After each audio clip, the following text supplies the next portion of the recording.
for stock options or whatever. For years, all the stuff about Vince McMahon being a cheater.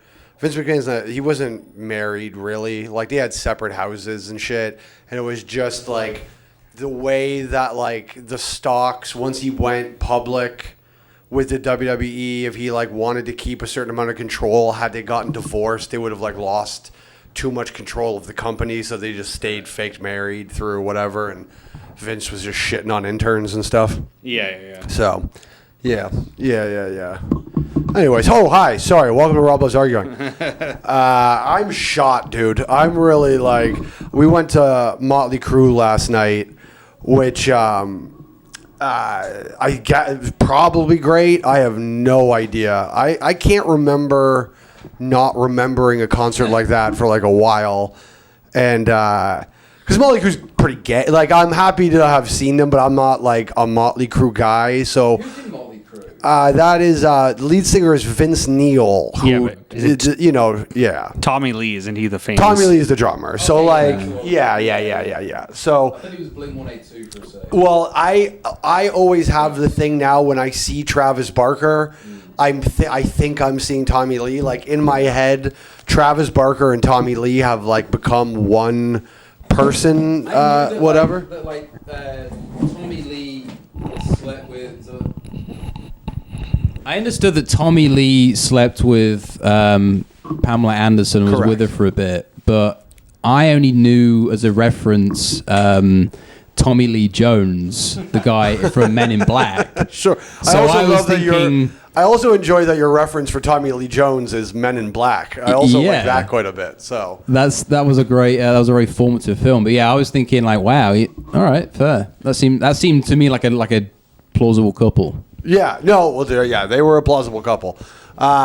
So you've not seen the tape? You haven't seen the Pam Anderson? I knew Tommy of Lee it. Like sex tape? it was definitely a LimeWire thing. I think the quality was pretty. Yeah, it's pretty low I might grade have seen porn it- by today's standards. But I might have seen it like tangentially. I might have seen it sort of like peripherally, but no, I never seeked it out. Really, it wasn't really my. It's sort of a meme. Like it was like Yeah. a cultural meme. It was our first understanding I don't that want to see those sometimes famous two people have fuck. sex. Those they're like kind of like brutal to me to look at. Two people having sex? Tommy Lee and Pamela Anderson. What in particular makes you? What would you It's just say too that much. He's got all the tattoos and stuff, and she's like for? And a huge really- hog. Yeah. You know, Tommy Lee has a pretty massive hog. Yeah. And you've seen it for sure. I seen the tape. I only like watch the quick images and stuff like that. It's not like a thing to jerk to. You know what That's I what I mean? thought, Like yeah. no one's jacking off to that tape at this point but that's just because of the poisoning of our minds Yeah. through pornography. That wasn't really- yeah, I mean, it's I'm not not- that it's not hot. It's just not enough for people anymore. Yeah, not to get on a high horse about pornography, like it is bad, but to By the way, that British voice is Lewis Moulds, comedian. no, but Yeah. I'm not saying that I'm above it because I will say that the Paris Hilton tape that was more of a formative. I'd say that's a very similar one too, though, because I think that no one watched the Paris Hilton tape for masturbatorial reasons. No, but Like, you might have it had jacked like an off to it artistic once. quality to it. Like it was, I don't know. It had Stanley Kubrick. No, it was more Secretly. like who's the sort of like DIY camera. Well, like Cloverfield? What do you? No, it was like All right. people did that sort of camera work before Cloverfield. you Yeah, know. Blair Witch Project. Yeah, What- it was the Blair Witch Project of sex tapes. Yeah. What Scary happened, in a good way. Sanker? Do people at home notice that a light goes out? I don't even know if that's like a thing to address, but so I said Motley Crue. Like I don't know, it was nice. I got the correct amount of inebriated. I'm never a problem. I'm not like that guy. Even if I'm pretty fucked up, I'm pretty good at. And I'm confrontational and mouthy, like don't get me wrong. Right. But like I tend to know like the correct line to walk. You And get irritated in crowds. I've noticed. I get what? You get a bit irritated in crowds. Yeah, like People shit like bothers you, and you always address it. It's kind of funny. Like during the Raptors thing in the. I'm sort of manners police. Yeah, in a we place. need that. We need that. Like we're supposed to live in a society. Yeah. You know what I mean? Like it's not the fentanyl addicts and shit that bother It's me called out here. polite society. Yes. That's what we do in polite society. It's the Chinese dead stoppers on sidewalks and stuff that actually like I'd rather have to walk around a guy fentanyl leaning than just a family and of people just stopping dead in the middle of a sidewalk in the city and then like deciding what they're going to do, and it's like no, you're in a city. You all move to the side somewhere. You find the corner, a street where there's enough room for Congress where you can go, whatever. You don't just dead stop in front of a bunch of people. That's fucking stupid. It's just, and like... But these families are coming to town to spend a lot of money on... Yeah, but still, this is... It should be hospitable to tourists because Toronto's it can be a nice city for people to visit. It's a learning experience. So in New York, there's a thing that when you live in New York City, you develop just naturally. And that is you start saying to people, enjoy the city as a derogatory on their behavior.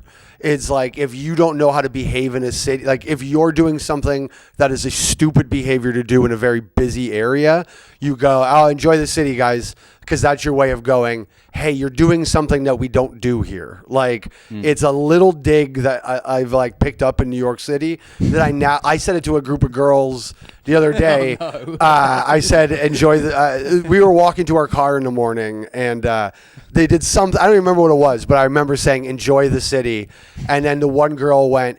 Like, because it like took him aback for a second, and then like 10 seconds later, our girl goes, "We live here," and I turned around and went, "Then act like it," and I was like, I feel like I won that exchange nicely. How old are these girls? They were of age. This wasn't like 8-year-old girl, like they were 19. Like, yeah, I mean, I'd clock them at 25, 26, maybe some shit like that. Okay. They were old enough to their frontal context, to know low-tex, better. whatever was already formed and whatever. So their frontal context lobe. Are you saying their boobs were big? Yeah, something like that. Yeah, no, I guess I do get pretty nitpicky about those types of behavior. But in a way, I feel like I'm combating racism through that. Because ultimately what people don't like yes, all the a preponderance of immigrants coming at one time has affected the housing market, and there are like real systemic things that it affects. But mostly when it comes down to particular groups of people, we sort of just don't like their behavior, right? And so you could either go, well, we need to rid our country of these people because of their behavior, or you can just chastise them aloud until they finally learn how to fucking behave. Like my theory on immigration has always been pizza and pussy, right? If you think that this shit's so great, right? Let's call it the American dream for what it's worth here. If you think that this shit's so great, what are you worried about invading hordes of other cultures then? 5 years of pizza and pussy, and mostly everybody acts the exact same way. The problem we're currently getting is we've created like so many ethnic groups have come over in batches, for lack of a better term, we'll say batches of hordes, flocks, I like murders. batches. That just dehumanizes them in a good way. It's like they're crates of. Whenever we bomb a country, we get like a murder of those people, like a murder of Syrians or a murder of Somalis, whatever, right? And the problem has become that they're kind of enclavey. Like it's not that like Chinatown was fine because that was based on business and they bring over their inter-ethnic conflicts. That's also an issue. And they start beefing with each other, so it's like... Yeah, so what you have to do is instead of coming up with a bunch of laws and grabbing them out of the streets and deporting them, you just, like, you go to an Indian Uber Eats driver and you fucking tap on his fucking helmet a little bit and go like, and you never call them slurs We call them zippies, the Uber Eats drivers. Like, what I'll do is talk very condescendingly to them. I'll be like, "Ooh, zippy fella, huh?" If he's like, cut you off or he's whatever. You just treat them kind of like children. And like, I don't know, maybe it helps, or maybe I'm just being my own form of racist. But it's not that like, and whatever, you're not from here, you don't know. That's fine. It was fine to just do U-turns on e-bikes wherever, no matter how much traffic in India. So they just do it here and whatever. But it's like they're going to kill people. I do get a little crazy. I did chase a cab down this week and like made sure I stopped him. So, because he did a fucking U-turn on a red light in an intersection, like just craziness. And so like I finally caught him and I said, "You should be ashamed of yourself." I felt like there was something about the Middle Easternness of him that saying shame would have like affected. Like, I'm realizing you're just turning into a white woman. No, but I'm so much more aggressive about it. It's just your wording more. Yeah. If it's more aggressive than that, but all your wording you've given is that of a white but that's woman. the thing. You have to treat... Now, if there's like a white guy being aggressive with me, then I'll be big and I'll call him a faggot. I called a guy this week... I said, "You Jerry D looking faggot." Canadian TV star Jerry D, who, by the way, I thought it was for a moment. That's why I said it, because I looked over, I was in this thing with this guy, and then I was like, "Oh shit, is that Jerry D?" And then it wasn't, so I came up with the clever line, "You Jerry D looking faggot," which seemed to catch him fairly off guard, and he recorded it, which was great. I feel like the Karen meme has done like really negative effect towards like customer service, because like if you complain about customer service, now there's just you're in the blanket. You could just be a Karen, and it's like, wait a minute, maybe sometimes like people do actually give shitty service, and now we're just not allowed to like complain about service levels. Also during COVID they got rid of 24-hour everything, and now it's just like reduced service across the board. Yeah, like we walked into Java House this morning and there was like a genuine like panic and bewilderment that there was customers. Like nobody really seems... This is why I like last night coming home from the Motley Crue concert, I'm going to spend a portion of this podcast dedicated to Alex Provodani. Our friend, awesome comedian, beer vendor, rickshaw driver, Batman. He's a man who's worn many capes. And he gave us a ride home from the Motley Crue concert last night. Retiring comedian. Yes. Yeah, slowly retiring. You know, the retiring comedian thing, I've realized one thing is I'm too protective of Alex. I need to just... Alex is literally an older than me grown man who I could just allow to like live his life, and he's been fine. But like there's just something about him sometimes where I feel like I almost got to coddle Alex a little bit. And so he gave us a lift last night. And it's like, there's just something about him that is missing from society so much. Like, he has a work ethic that just doesn't exist in people anymore. And it's not just that he works hard. Lots of people work a bunch of jobs and they just kind of push their way through and fucking exist in a place until they're done, and then they go home, you know? And then maybe that same person has to go to a second job to do the same thing, probably even shittier than they did the first job, right? Alex shows up for everything he does, except for occasionally comedy, because he's just worn himself down. Like, that's the problem, is that, like, he does so much that he doesn't realize that, like, physical labor has a tax on your brain. Like, just literally the nutrients you're burning, the whatever, like, you can't... That open mics wears your mind down. There is... even just doing 2 hours, like 2 separate headlining sets in a night doing stand-up comedy, you don't think you should be tired from that. I sit down doing stand-up comedy. I'm still tired from it because it's so mentally exhausting to be in control of a situation like that for that long. Casting Couch was the same thing. Very exhausting, having to be on stage the entire duration, kind of controlling things. But Alex will rickshaw down to an arena, serve beer in that arena, then rickshaw people home from that arena, and sometimes he has another job on top of it, or he'll Uber, or he'll whatever. And like, I remember he briefly bartended at the Royal, the comedy club I ran before this, and like the most gentlemanly, proper service. Now, if he was talking to me or you, he'd be like, "What do you want, cuck?" and whatever. Yeah. But when dealing with like actual customers, like such a gentleman, above and beyond. And this is like, unfortunately, sort of where sometimes Brovo gets accused of being a creep, is that he's so old school, chivalrous, and like proper that comes off as creepy today a little bit. Like if a lady he doesn't know is stepping off of his rickshaw, he will like extend his hand to help them down, and that comes across a way to people now, like, oh, the rickshaw driver tried to hold my hand after or something. Yeah. But he genuinely, it's like, no, I'm a man, and you're supposed to hold a lady down. That's a common Italian complaint. Because I had this friend, this older Italian guy who used to work that they're with. Creepy. He was the guy who gave me the Percocets. I wouldn't say his name, but yeah, he'd just have like this big tub of Percocets. Great guy. He was pretty cool. He used to be in like personal fitness and stuff. But yeah, he got like a complaint to HR because he was just like too kind and like to the new interns that were just like young girls.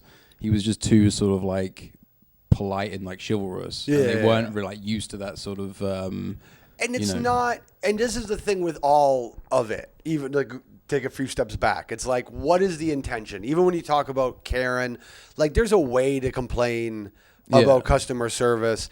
Like, I really, something bad is going to happen at the RBC Amphitheater.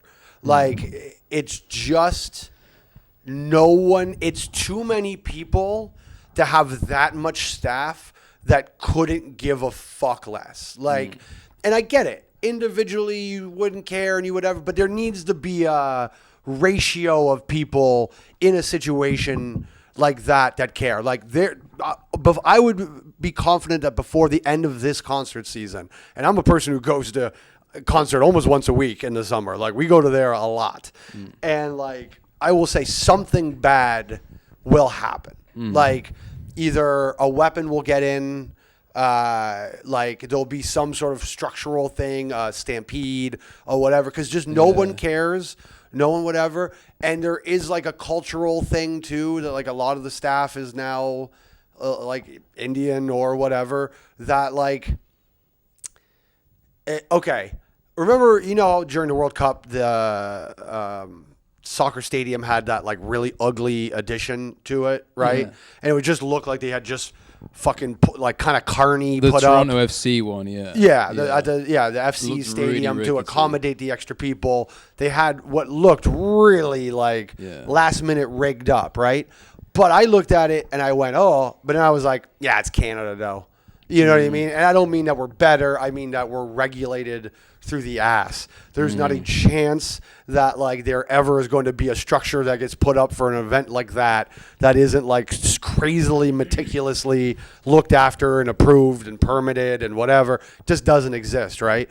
But you get a preponderance of people who come from a culture where that doesn't really happen the same way. Imagine that same stadium, you saw it, but it was in New Delhi. Would you pay for a ticket to go sit on the top of that thing? And again, it's not that Indians are like incapable of building a stadium. They clearly are. But do they have the things in place? And listen, a lot of those things end up becoming very fucking annoying too. I get it, Bill Maher. You can't build you can't get a solar panel for 9 years and you can't build a shed in California or whatever the fuck Bill Maher is constantly complaining about with permits and bureaucracy. Can go too far as well. But I would, if I had to take the trade-off of, it's very hard to get solar panels installed in my house, but every time I use a bridge, I can be confident it's not going to collapse under the weight of traffic. I'll take that trade pretty well regularly every time, right? So the RBC thing, like, it's just they don't care. Like, we started walking back and just doing shit and like whatever, like kind of we were sort of velociraptor testing the systems last night a little to see like what they kind of let us, what we could the fuck around level gets they're testing the defenses. Yeah. Like we were trying to see what was happening. That's such a good book, by the way. What is it? Jurassic Park. Michael Creighton, not John Grisham. Yeah. John Grisham, although the T-Rex is a lawyer for some reason. We're going to sue. That's John Grisham wrote the sequel to the original sequel to Jurassic Park, where they Costa Rica sued the old man or whatever for doing it, and that's the John Grisham Jurassic Park. Honestly, I love lawyer movies to the point where when they did like the Civil War Avengers thing, like I would have preferred it to just be like 12 superheroes in a courtroom just arguing about like whether or not mutants need to be on a list. Like I don't want to see any of the. I want Aaron Sorkin to do where everyone like Thor just gives long monologues about fucking whatever. I think I'm conflating my universes maybe. No, Thor is in that one. Never mind. But yeah, I just want lawyering. Like no, there can't be a mutant list. Case law says that whatever, and then there's a Jewish guy that's like we should never, whatever. I mean, that's bothering me a little bit. There was no mutants in it because mutants they were still owned by Fox at the time. Sorry. I'm more the what is the comic book arc for Civil War? Not necessarily. No, Civil War. I guess isn't the real Civil War like in the comic books where like a bunch of kids die. The story is like there's like young superheroes that aren't like the big famous superheroes, and they have a reality show, and they see a house full of like actually strong supervillains instead of like shitty ones. Okay. And they're like, this is our big chance. It's about trying to go viral, essentially. But then one of the strong supervillains is like, oh, fuck this shit. And his power's exploding, and he blows up the whole area, but that area included children. Like civilians, and stuff. yeah. So it's kind of Gaza. It's Gaza-ish, and then the government goes, well, you guys have to be counted and regulated. Yeah. See, okay. So that... Because then the movie's not about that then, right? No, they do a version of it, but they don't kill kids. Okay. Because that's what I want to see. I want to see the court case, and I want like a lawyer on either side representing, but the superheroes have to like sit in court. So like the Hulk is just like on a bench, I just remembered what they did. Everything is tying into a previous movie, which got old eventually. Yeah. That's why I stopped watching. I applaud Marvel for the ingenuity of creating universe and like forcing people to watch. Very wrestling of them. Yeah. But that's it. Everything's carnies, man. It is funny to think about wrestling is one story that has never ended. It's the longest running episodic TV show in history. Yeah. Like it never stops. The people that produce wrestling, like WWE wrestling, deserve Emmys every year. Like for like the technical production, they do a 3-hour live broadcast every Monday, and then 2 sequential 2-hour live broadcasts on Tuesday and Friday, plus any pay-per-views they do. So even if you could only count Monday Night Raw as one show, so say maybe they can only, like, you can't say, okay, you have 7 hours of TV. Say just Monday Night Raw on its own, 3 hours live in an arena, like anything can happen. How good they are technically does not get credited enough. You know what's interesting about wrestling? You know who loves wrestling? 3 types of people. Yes. Okay, so 4. Them, Southern Americans, Sure. Alberta Canadians, and some French Canadians, and the English for some reason. British guys love. Oh, he's gone. Not a wrestling guy. He left. He's grabbing a drink. They love British. Here's A the lot truth, of YouTubers are British wrestling fans. What culture and what culture? That too. guy who does Stevie Richards. They're all. There's a British guy with Stevie Richards. You watched the Stevie Richards podcast? I watched. Stevie Richards is the main. Oh, sorry, wrestling. Stevie Richards. Yes. Yeah. In my head, for some reason, I was thinking Stevie Ray, the less successful member of Harlem Heat. He does interviews though. Does he do interviews? He does interviews. Yeah. I wonder how much Stevie Ray would be. We got to be able to afford Stevie Ray. Stevie Ray. Yeah. And probably just the signed NWO merch would be like worth it alone. I think the irony of having Stevie Ray became the leader of the black and white NWO at one point where it was like really bad. So yeah, it had really fallen apart by that point. But the idea of having a signed NWO Stevie Ray shirt is very funny to me. That's a new life goal. That is very cool. I did find a clip of something interesting. I don't know if it's going to be set interesting because I haven't been able to listen to it, but the topic matter is interesting. Signed a nuclear deal with Saudi Arabia that's going to be very controversial because, according to some experts, it could see the Saudis eventually developing a nuclear weapon. The deal is a commercial agreement for US companies to build nuclear power plants inside Saudi Arabia rather than giving the technology to the country. But it could lead to the Saudis being able to develop their own fuel for nuclear reactors. A deal like this has been talked about for years, but it was always believed it would be in return for Saudi Arabia diplomatically recognizing the state of Israel. President Trump seems to have dropped that condition, and according to US news reports, he may allow Saudi Arabia to enrich uranium on their own soil without strict international inspections. A similar deal was agreed with the United Arab Emirates back in 2009, but it was much more restrictive, with a really tight inspection regime and a ban on enriching uranium on their own soil. This deal is so... Is her accent annoying to you, Lewis? Yeah. It is. What is that? Yeah. What is that? What is her accent? It's just like the kind of like matronly British... That's British? Yeah. I thought that would have been like Welsh or Scottish or something. That feels like AI to me. I don't think that's a real lady. No, I was watching the video. She was that's really... like that's like a BBC reporter type British. I think the problem becomes when you read from a teleprompter, you get teleprompter cadence, and you tend to. No, but it's that kind of like that middle-aged lady kind of runs every institution in England. It's like a very like all the teachers, all the social work, your museums, police. Wonderful museums. Yeah. But yeah, Saudi Arabia. Well, so what? First thing that says to me, put the nuclear stuff aside.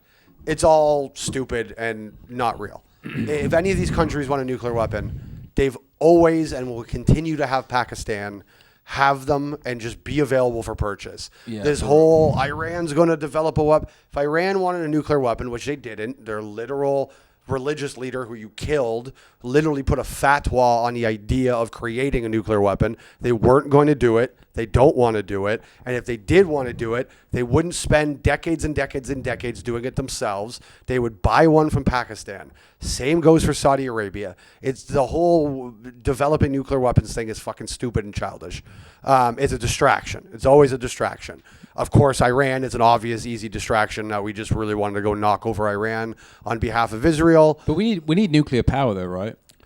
Nuclear power. Saudi I'm a big proponent of nuclear power. But that's kind of my point. Is that like we sort of know the weapons thing is stupid. Like if the whole intention is we wanted to cause damage to a country with a nuclear weapon, they would just literally fucking Doc Brown bought the nuclear materials off the Libyans in like the Midwest of America in 1988 to create time travel. So like I'm sure Saudi Arabia could do it if Doc Brown can do it.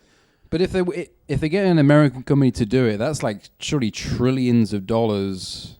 It's smart. Yeah, just do it. Yeah. What this actually signals is it seems like a divorce from Israel, right? Because you need your actor in the region. It's interesting. Right? And it's kind of an interesting sign that maybe we're now just going to go full in on Saudi Arabia being sort of the daddy, our daddy of that area. Because for years, Israel's acted on our behalf, and maybe we finally, and because like Trump's the guy to do that finally. They've been out of pocket for a while. And so like. They're like a friend who just like, you're like, no, he's a good guy, but then he just keeps getting drunk and starting fights. And it's like, This sorry, we can't have you around anymore. Everyone hates you. It's like this term has been very difficult to be defensive of Trump in any way, but I actually think history might have to reckon with a few things on it.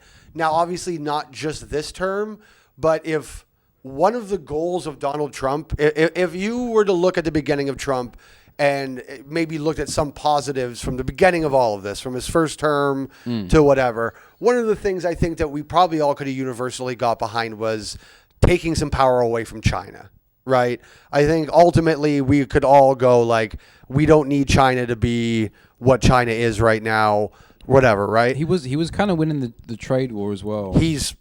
So here's the thing, right? First term. China.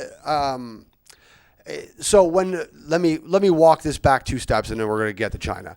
This is not this is not breaking news at this point or anything, but a lot of economists have been grappling with this idea, right? That when the Strait of Hormuz was closed, that's 20 million barrels of oil go through there every day. That's 20% of the entire stock of oil in the entire world. Why didn't oil prices go up higher than they did? People expected the prices to go up to about $200 a barrel. At one point, the price actually, while the Strait of Hormuz is closed, goes down below pre-war prices, ultimately, right? So there's a couple of slapdash together explanations for this.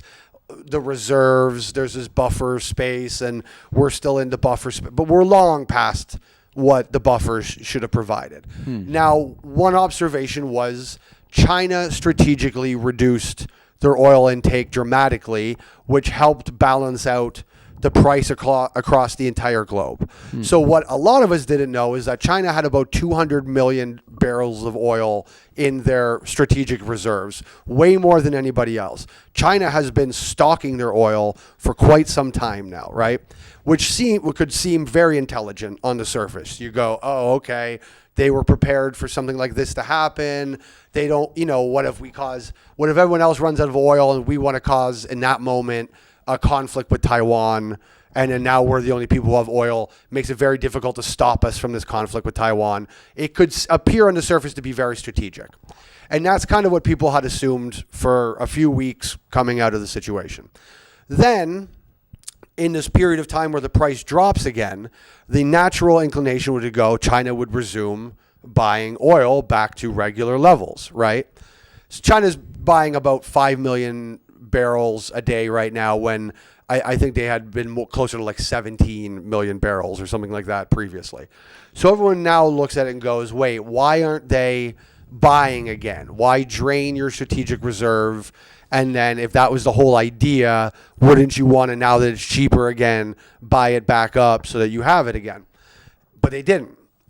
Now, I think there's 2 things going on here. One, China knew enough to know they needed to help the global oil market, because of the global oil market, and you're the largest manufacturing country in the world.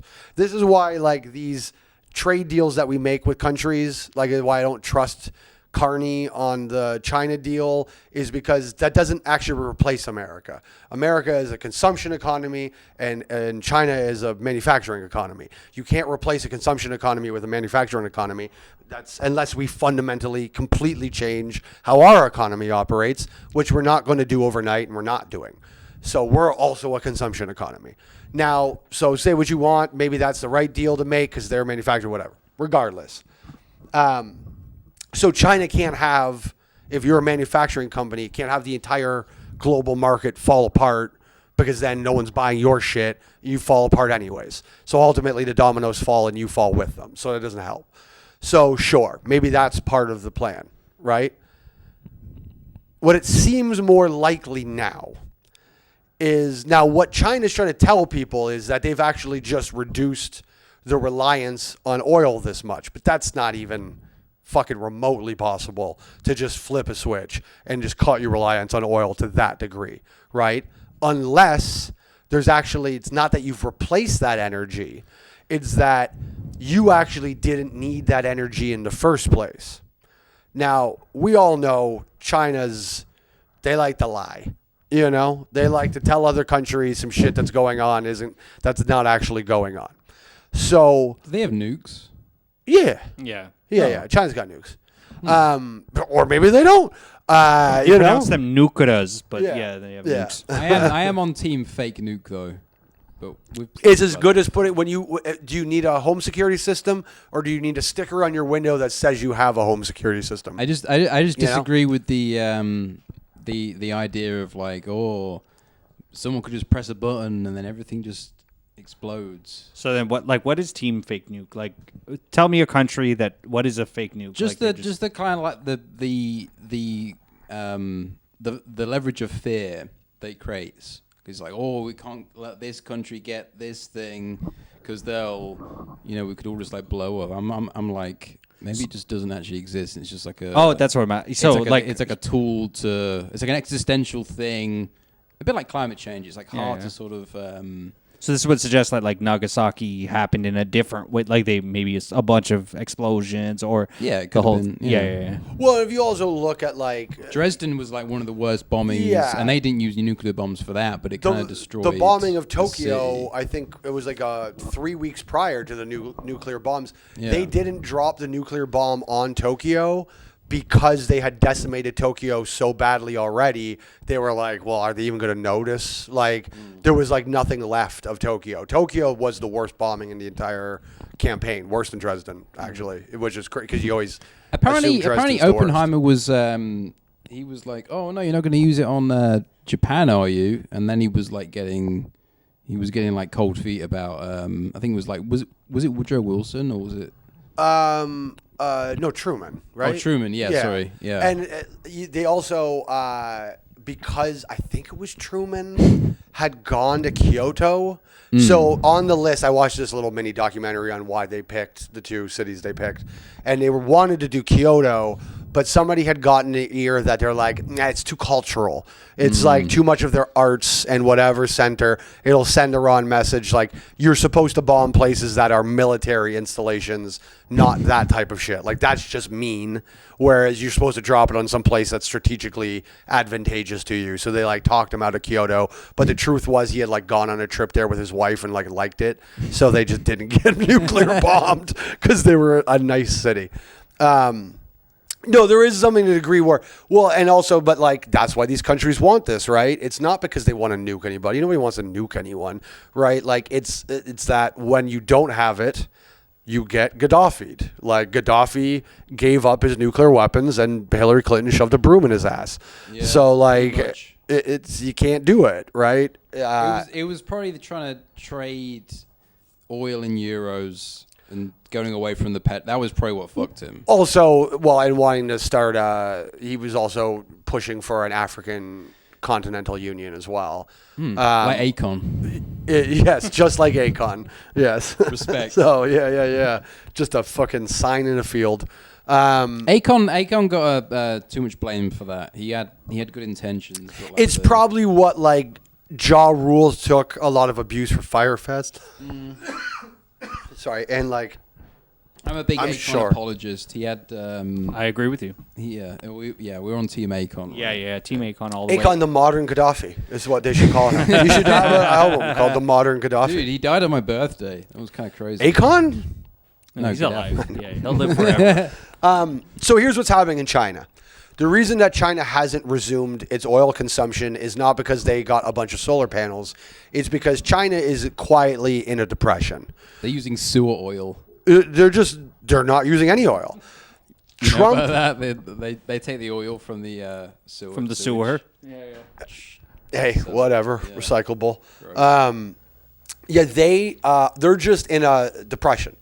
There's nothing going on. It's not just the housing market; it's every sector, and that comes from, like, as I've been saying on this podcast for the better part of like 6 months now, we're getting back into the era of real. Tariffs did work, and ultimately, like he said he wanted to do, Trump kind of killed China. Like,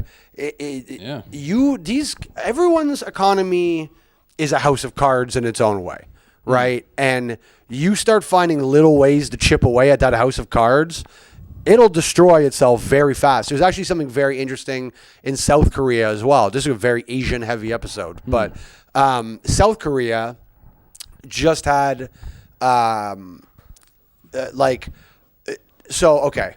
GameStop?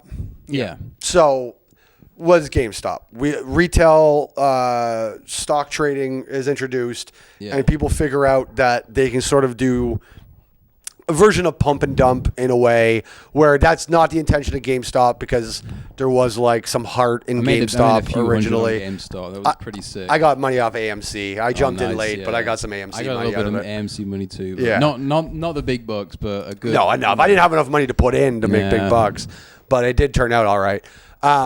So what Fun. that was basically, so, listen, I think in every country on the planet right now, young people are finding it very difficult, the idea of being able to have a future, have a home, have whatever, like their parents did.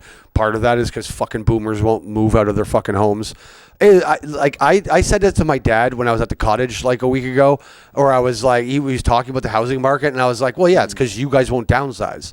Like, you weren't supposed to stay in your house forever. Neighborhoods are supposed to recycle themselves after a time. You ever look around a neighborhood and go, oh, there's no kids here anymore? Yeah, it's because you're all 80.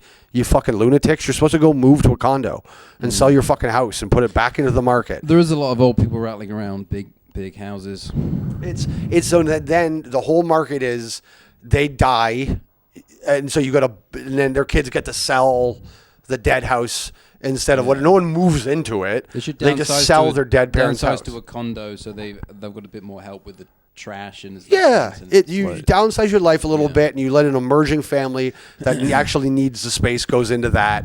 You fucking trade off. It should be a cycle that continues around. People do live longer now, though, so it's a bit different. Yeah, but it's still just live different. Like you should. What the fuck do you want a huge house for when you're old?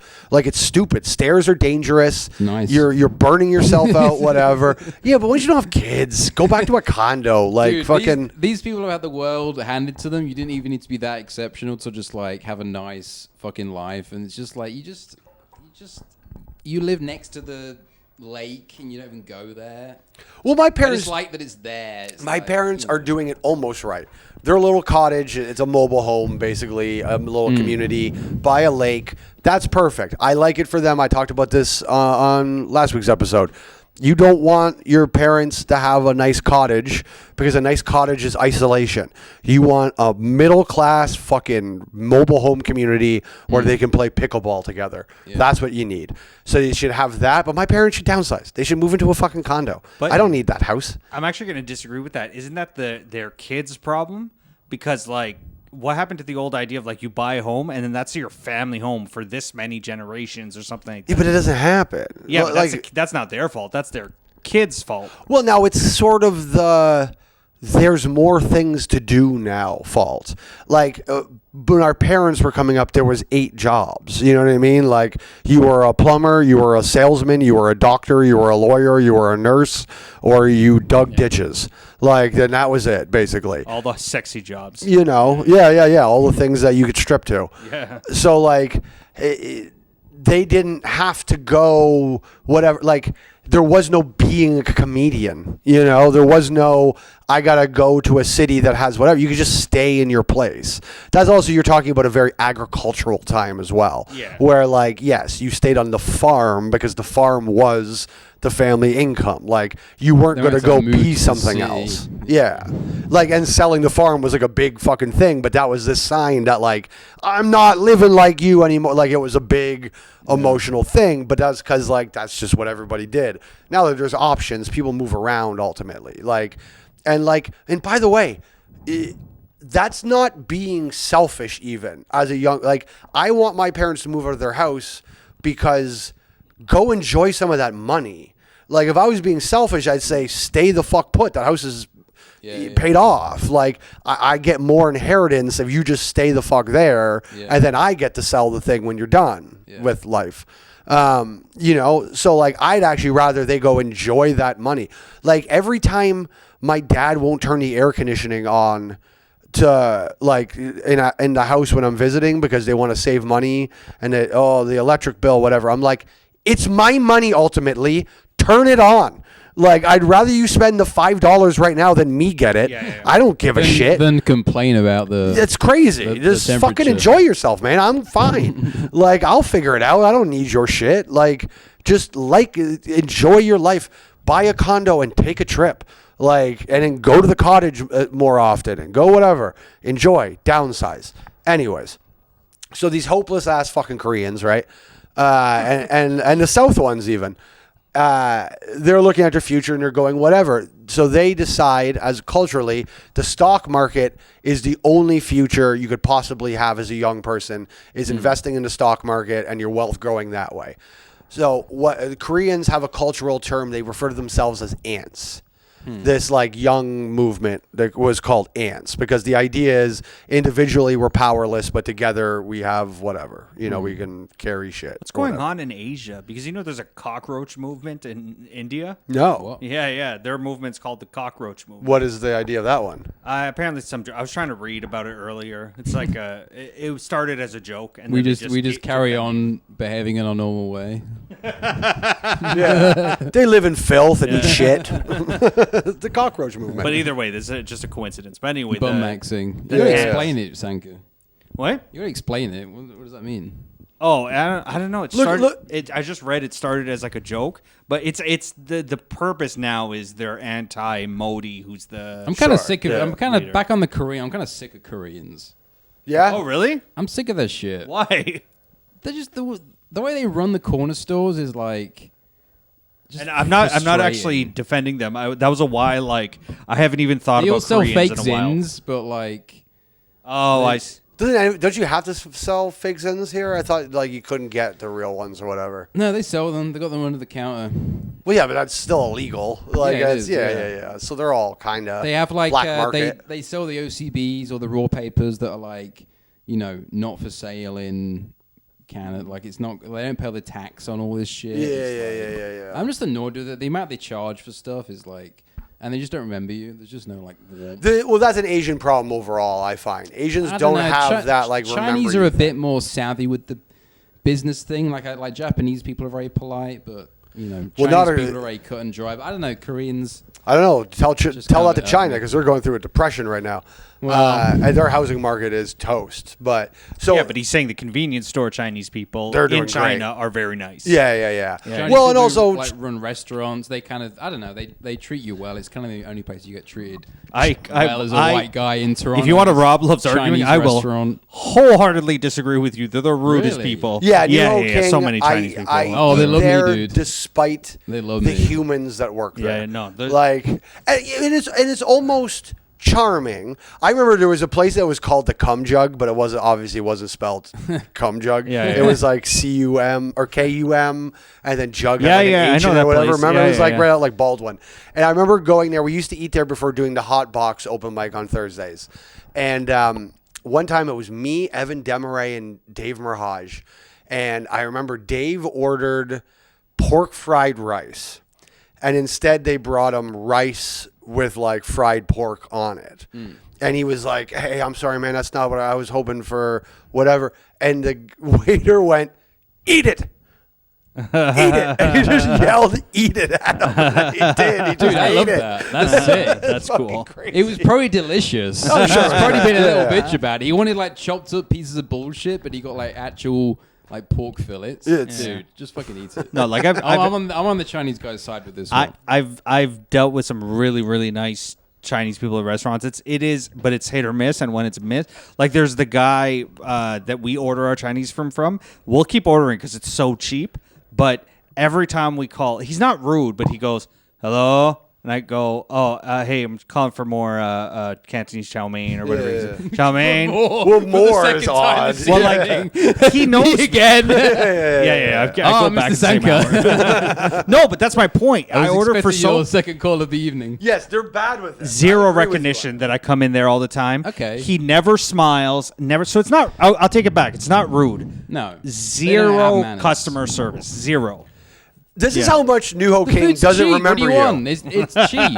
I go to sometimes we'll go to the expensive place on like Christmas Eve, like a good Jewish family. They'll get the Christmas Eve Chinese order. Li Chen on King. Mm-hmm. It's like an elevated Chinese restaurant. Like, it has like all the stuff, but it's cooked like it's proper beef. It's like fresh ingredients and stuff. It doesn't have that like MSG like sweetness. Sometimes that's kind of sick, but. It was really funny. One Christmas Eve I went in there, and it's like full of like Uber Eats guys, like Indian guys with like backpacks on, and then I was like had like a pickup order, and then they see my wife come in, and they're like, "Oh, you order the food?" And then they like take me like away from the Uber Eats guys into like a separate room, like with a seat. And they're like getting pissed off because it's taken forever. They're like getting these like angry calls and stuff. They're like all impatient, and they just get our stuff ready within like 5 minutes. And so Yeah, maybe if you have a Chinese wife, this is different. But Yeah, it was maybe funny. that's There why was he's Team They China. were still somewhat warm to me because the name was Pang on the thing. So Oh, but then they okay. saw her and it legitimized. Yeah. the whole Sometimes that order. goes the other way though. Some people don't like racial mixing and stuff like that, so they'll give you a dirty look. Well, no, she gets the dirty look sometimes for being with a white This devil. was a high-end King Street. Yeah, so they have white husbands too. Chinese. It was Yeah, it was yeah, down yeah, the road from the theater. They were on board with the So my parents' area is project. high in Koreans, and there's a Korean restaurant by them. And me and my dad went in there, and they couldn't have been more excited that we were there. They were like big smiles and stuff because everybody who eats at that place, they're just Koreans. Yeah, when you get Yeah, a yeah. restaurant that's so exclusively one ethnicity, they do tend to get pumped when somebody else shows up. Yeah, I like that. New Ho King is so bad at remembering people. I got into a full I hate brawl New Ho there. King. and- I think that place is trash. I love still New like Ho the King. food. The food is good, but garbage. the service is bad. So one night I'm in New Ho King after the Rivoli on a Monday night. It was like a holiday Monday or some shit. No, maybe it wasn't even. And I'm in there with another comedian, and we're eating. And this, we're at a 2-person table, and then like a group of like 5 guys come in and take one of the round kind of spinny tables. And right away you can tell they're like assholes. They're being rude to the whatever. Around.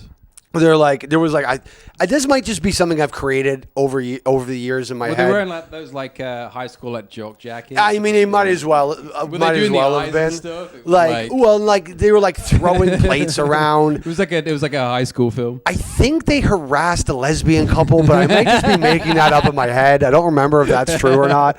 But I just remember like they were being rude enough that at one point, like we started exchanging words. Like I got into, again, I love manners, and so I got into that with them. And I remember the server came over to me and was like, "Oh, don't worry, like we called the cops already, like whatever, right?" And as he's saying that, because like it's gotten to where like cops threatening, like there's threats being like passed around, whatever. And so he comes to me and he goes like, "Oh, don't worry, the cops got called, like just whatever." And as he's saying that, this huge black guy walks over to their table, unrelated to me, like just a separate person also witnessing this, but the best tag team partner I could have possibly asked pick up for. order. Yeah. So Obafemi walks over. Obafemi walked Yeah, in yeah. basically doing the fucking this thing, and so he tells the guy stand up, and so now I'm like, okay, because it was just like there was like 5 of them, so I'm like, this is a problem. So now this guy's in a fight. I'm like, well, yeah, that seems cool with me. I'll jump in because only one of the group of 5 wanted to fight. The other 4 were disinterested parties. So like, it's not really 5-on-2 because they're all kind of half-heartedly in it, right? So it starts.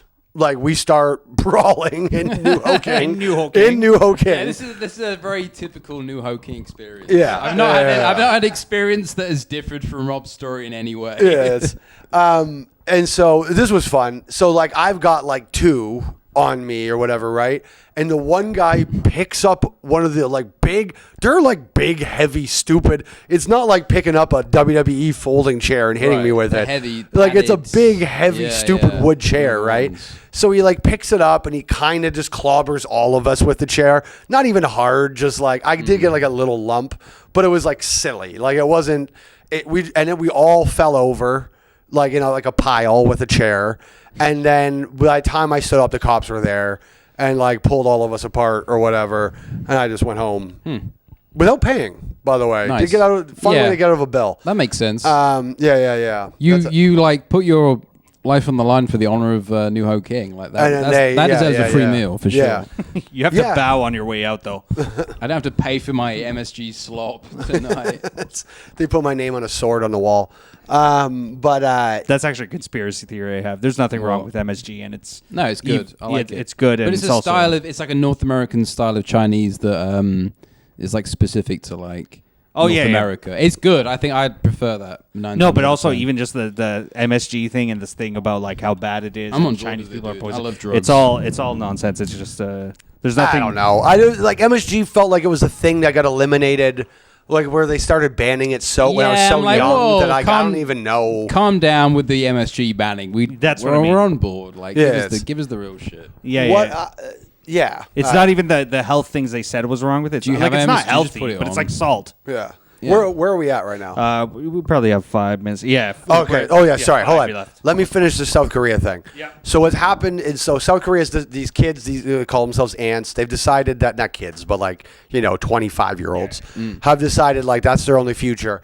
So there's really only 2 major companies in Korea. It's Samsung and then like this other one, whatever. And so everyone started putting money into those 2 companies. That had a AMC GameStop effect on the entire thing. So South Korea is in the last I think 20 months or something like that, their stock market's up 200%, right? But the problem is that's not sustainable. You can't just always keep forever pumping money into these companies and have it go up and up and up.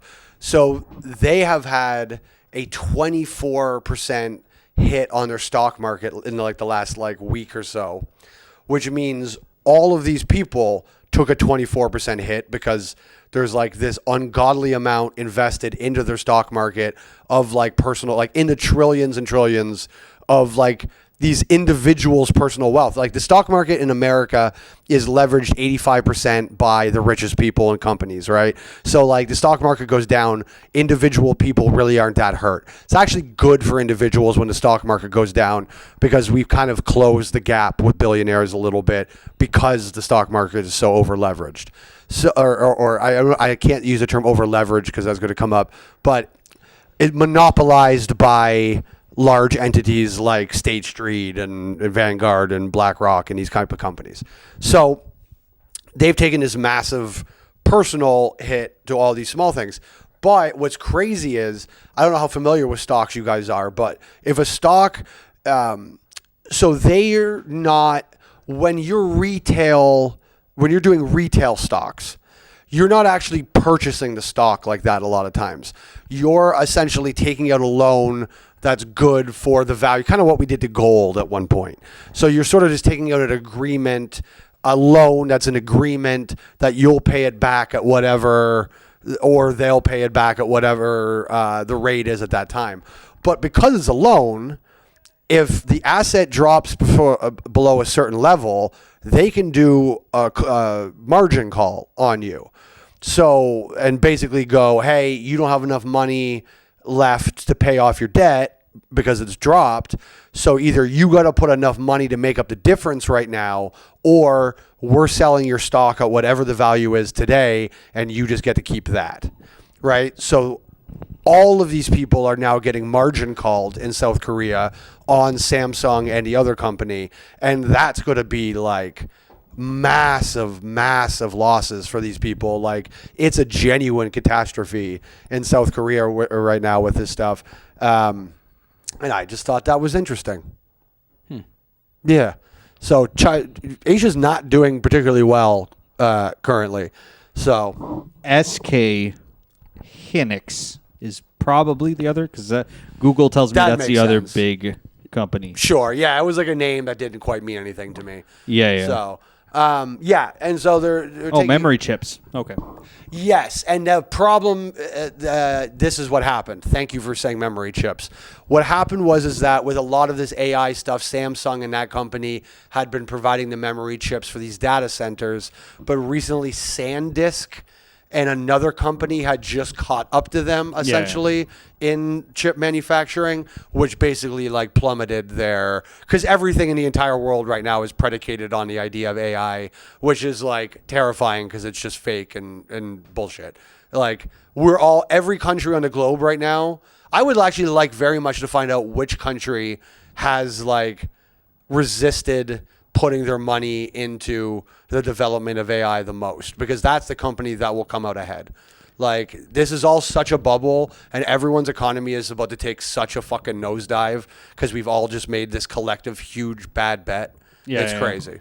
I love the idea that what was that company in Terminator? Skynet. I love the idea that in reality, Skynet is a failed company that. Well, that's like literally never like got off the ground. Yeah, it's like Skynet is like, well, it turns out if this is going to be financially viable, everyone's got to pay $40 a month. Shark Tank. Yeah, was for Skynet. I'm selling 20% of my company for $1 million. It's a cybernetics firm. Yeah. We have proprietary artificial intelligence. No. Okay. I think, is anything else, anybody else want to say? I was going to talk about liberal bail reform things. It's my kind of heated thing right now that's bothering me. Hey, you know what? I'll get into it deeper next week, but there was that shooting at Cherry Beach, and the big thing is the guy was out on bail, or he was offended while he had been out on bail. And so there's a lot of things right now. It seems it's kind of the soup du jour conservative talking point is about liberal bail reforms. I just quickly want to explain what the purpose of liberal bail reforms were. So let's say, Sanker, when you're leaving here, whatever, a cop says they witnessed you disposing of something illegal in the dumpsters on the way out. They think that you threw a handgun in the dumpsters, right? Right. Now, there's no handgun in the dumpsters, but they do suspect that possibly somehow it's just eluded them, and they say they saw you dump a handgun in the dumpster, right? That's a pretty bad crime, having a handgun, let's say. Yeah. And it's not true because I'm more of a baton flashlight guy. Absolutely. You like a nice baton torch. But so let's say that happens, right? So they're going to charge you with this crime. Now, in your head, you're going, well, I didn't do this, so ultimately, things will work out fine, right? Then bail comes, right? They're going to determine what your bail is so that you can pay to leave the prison, and then you'll handle it later. And, of course, the law will prevail, and you'll be fine, right? Unfortunately, they set the bail, because it's a gun-related crime, at $40,000, right? Now, I know you pretty well. I don't think you have an extra $40,000 laying around, possibly, right? No. Not until my parents die and I get their house. Exactly. As discussed previously. Yes. Yeah. And they won't move to a condo, so you're going to have to wait a little longer, right? That's correct. They've told me no. So now it's $40,000, or you have to sit in that jail cell until your trial comes up, right? Well, when do you think a trial? How long do you think it would be before you get that trial? It takes years. Yeah. So you would sit in prison. Now they come to you and they go, "Hey, listen, man. You want to sit here or whatever. You want to risk a trial where ultimately the penalty could be 10 to 15 years in prison.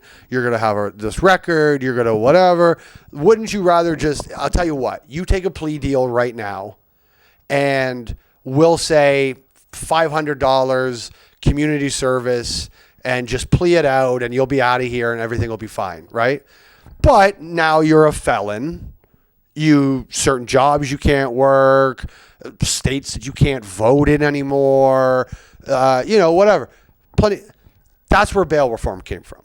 Because the criminal justice system disproportionately punished poor people and created unnecessary felons where there shouldn't have been. Because a young black kid, and not to make it so fucking liberal, but let's just say a young black kid in the inner city commits a pretty small crime, but having weed in fucking Oklahoma could still get you 10 years at the worst case, right? Probably won't get you 10 years, but on the books, it could get you 10 years. So instead they offer, instead you just got to show up to tree planting for a fucking day. If you just plead out, we'll let you out of here right now. Sure. But you're a fucking felon for the rest of your life.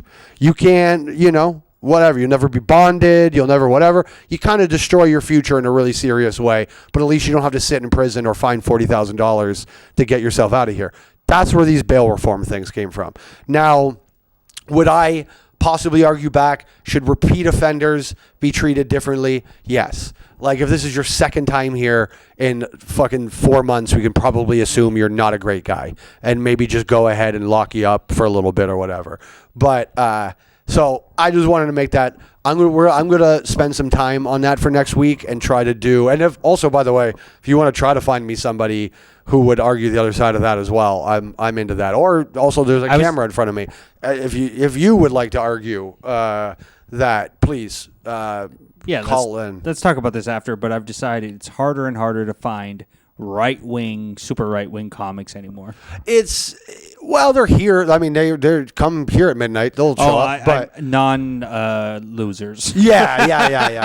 That gets tougher. Yeah. So okay. Well, anyways, that's Rob Loves Arguing. Don't put any money into Samsung on the Korean stock exchange. And I'm sorry, China, about your depression.